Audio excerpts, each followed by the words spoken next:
siang rekan-rekan semua. Sekarang yang hadir sudah ada 10 orang. Kita buka saja ya. Ya, Pak. Baik, Pak.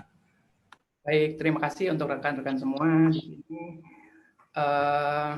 atas kedatangannya, atas waktunya untuk mengikuti satu sharing ini terkait dengan integritas. Nah, judulnya ini apa? Judulnya adalah membangun integritas sebagai nilai diri. Mudah-mudahan di perjalanan kita selama 1 atau 1,5 jam ke depan itu tidak terjadi kendala apapun, terutama permasalahan koneksi ya. Oke, kita mulai di sini.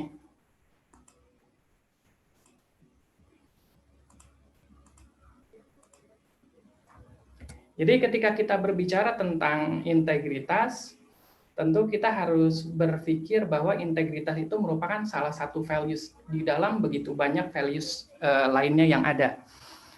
Nah, organisasi apapun itu pasti memiliki values. Apakah kita melihat Astra misalkan, United Tractor, BUMN, kita melihat Tesla, kita melihat Google, kita melihat Microsoft, ataupun misalkan komunitas-komunitas seperti halnya Briges. Teman-teman tahu nggak Briges? Ada orang Bandung nggak di sini? Nah, ada Briges, kemudian atau Pemuda Pancasila, atau kemudian Pramuka, atau kemudian bahkan Nazi sekalipun, itu mereka memiliki values di dalam organisasinya. Nah, betapa pentingnya values ini, itu pentingnya sampai seperti apa sih? Jadi ketika kita kaitkan, ketika sebuah organisasi itu memiliki visi, maka dia membutuhkan sebuah keyakinan. Nah, membutuhkan keyakinan agar orang-orang yang bergabung dengan organisasinya itu kemudian menjadi percaya, belief terhadap nilai, belief terhadap mempercayai terhadap visi yang kemudian dicanangkan.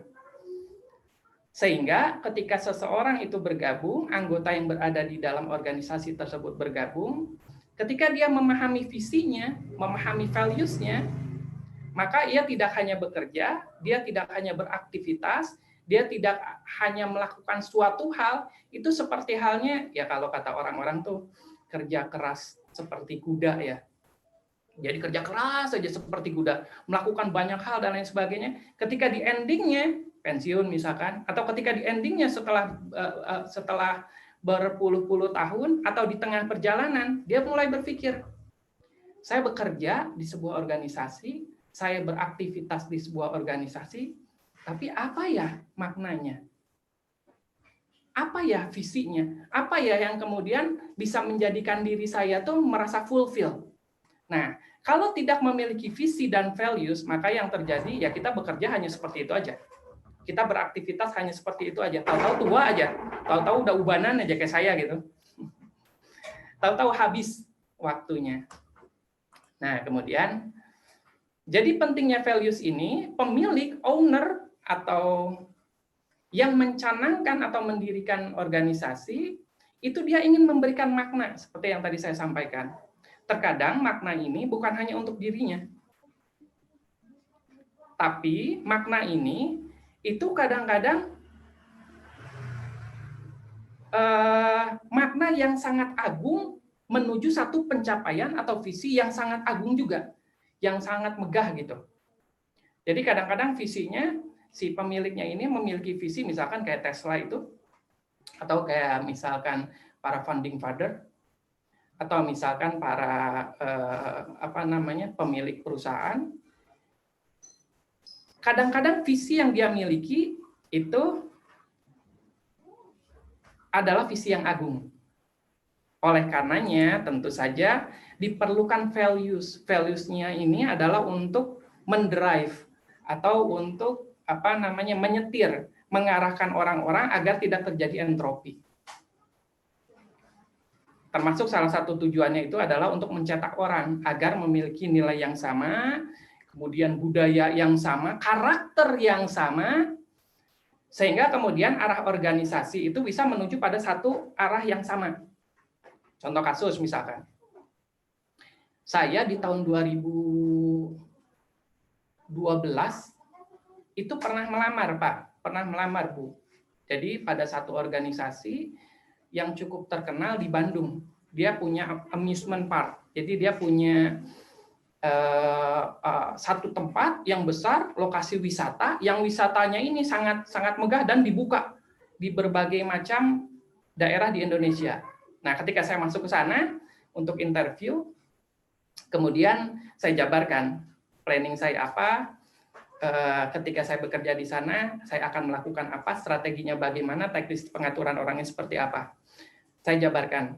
Nah, ketika dijabarkan, itu melewati tahapan satu, saya berhasil. Jadi interview dengan di division head HR berhasil.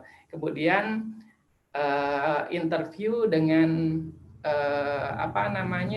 direktur HRD, alhamdulillah berhasil pada saat itu. Ketika saya kemudian bertemu dengan direkturnya, nah ini yang menarik.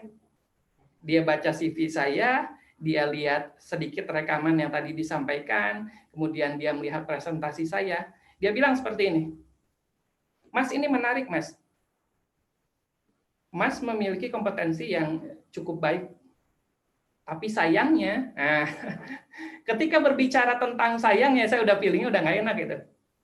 Sayangnya, values-nya itu nggak sesuai dengan values-nya kami. Gitu, karena saya pada saat itu mengungkapkan sesuatu yang hal prinsipal terkait dengan belief saya, keyakinan saya terkait masalah bagaimana pengaturan grooming dan courtesy seseorang ketika bekerja, dan itu nggak inline dengan value perusahaan tersebut. Nah, artinya memang bahwa value di dalam organisasi itu harus memiliki satu kesamaan untuk mendrive seseorang menuju pada visi, dan akhirnya kemudian menjadi budaya yang baik yang mencetak orang-orang menjadi orang-orang dengan karakter yang bisa dikatakan sama. Itu salah satu tujuan dari values beberapa perusahaan atau organisasi atau bahkan negara atau komunitas. Jadi pentingnya values itu seperti itu. Oke, kita pindah ke slide berikutnya. Nah, termasuk di KPU sendiri. Jadi, kalau saya melihat KPPU itu memiliki values, memiliki nilai. Saya perhatikan ada nilainya, kemarin kan sempat saya tanyakan ya, ada beberapa yang menjawab, Mbak Lilis ya, kalau nggak salah yang menjawab, dan Mbak siapa gitu. Singkatannya adalah REACH Team. Saya masih mengingat kalau nggak salah Astra itu singkatan dari values-nya itu best. Nah, kalau dari KPPU sendiri itu kan ada ini ya, ada responsible, rasa bertanggung jawab, kemudian ada integritas, kemudian ada confident, kemudian ada hard work, kemudian ada teamwork. Disingkat jadi REACH Team. Tujuan singkatannya itu untuk apa? Untuk mempermudah menghafalkan. Nah, kalau di dalam konsep pembelajaran itu kan ada yang namanya jembatan keledai ya. Jembatan keledai itu salah satunya ya dibuatkan singkatan-singkatan agar seseorang itu kemudian lebih mudah menghafal. Sedikit menyimpang, contoh kasus misalkan. Saya sampai sekarang masih ingat nih, Pak, Bu. Jadi warna pelangi itu apa? Warna pelangi itu Magicun hibiniun. Merah, kuning, jingga, dan lain sebagainya gitu ya. Disingkat, itu tujuannya untuk apa? Supaya mempermudah untuk menghafalkan nilai-nilai atau kategori-kategori atau item-item.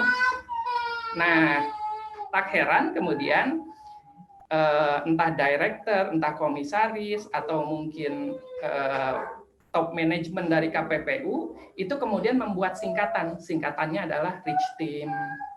Jadi bisa mudah untuk dihafalkan. Nah, kita berlanjut. Nah, dikarenakan di hari ini judulnya adalah bagaimana membangun integritas bagi diri kita pribadi, otomatis kita akan membahas sisi yang lebih dalam lagi difokuskan pada integritas. Nah, sebelum kita masuk, tentu ada pertanyaan ya, apa sih yang dimaksud dengan integritas itu? Ini ada bahasa Cina nih, saya nggak tahu bacanya gimana. Kemudian naon eta, bahasa Sunda, apa itu? Opo kui, apaan tuh? What is that? Dan lain sebagainya. Apa sih yang dimaksud dengan integritas?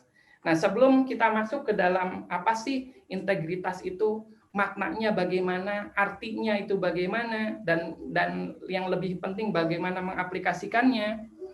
Saya ingin membuat sebuah games nih di sini, bukan ingin membuat ya, ini ada sebuah games nih. Jadi gamesnya ini sederhana, ini ada kereta, seandainya teman-teman yang ada di KPPU ini, itu menjadi seorang masinis kereta api.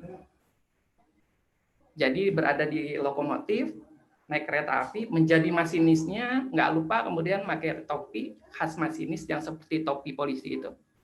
Di belakang ada 10 gerbong. Masing-masing gerbong itu ada 100 orang. Jadi kita sendirian membawa 1000 orang. Ketika kereta berjalan, kemudian ada persimpangan ke kiri dan ke kanan. Ketika ada persimpangan tersebut, kita melihat ada orang berjejer di sebelah kanan. Ada 4 orang, Pak. Ada 4 orang, Bu. Nah, orang ini berjejer.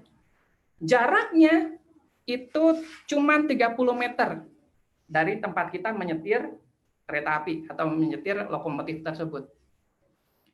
Nah, sekali. Nggak bisa berhenti sama sekali. Pilihannya ke kanan atau ke kanan atau ke kiri. Nah, sementara di kirinya ini itu adalah jurang. Yang jurangnya sangat dalam, sehingga kemungkinan ketika kita arahkan ke kiri lokomotif tersebut, 1000 orang yang kita bawa itu akan jatuh ke jurang, dan kemungkinan meninggalnya mungkin ada setengahnya, mungkin ada 500 orang dan lain sebagainya, atau mungkin bahkan semuanya bisa meninggal dunia gitu.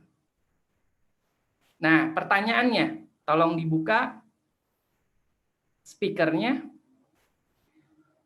Akankah teman-teman memilih kanan ataukah kiri?